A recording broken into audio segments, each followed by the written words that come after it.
Dans l'ombre du katana, plus petite mais tout aussi redoutable, une autre lame raconte l'histoire des samouraïs. Aujourd'hui, plongeons dans l'univers fascinant du wakizashi, symbole d'honneur et de loyauté.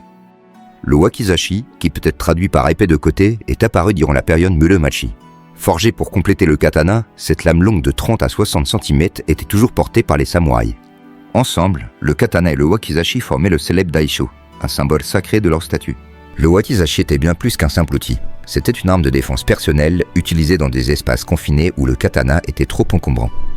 Lorsqu'un samouraï devait laisser son katana à l'entrée d'un bâtiment, le wakizashi restait avec lui.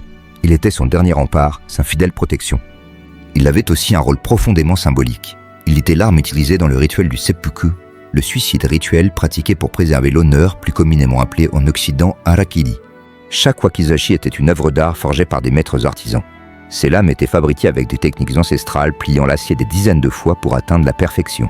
Les poignets et les fourreaux étaient souvent ornés de matériaux précieux, transformant chaque épée en un trésor unique. Mais avec la fin de l'ère des samouraïs, lors de la restauration de Meiji, l'usage du wakizashi a disparu.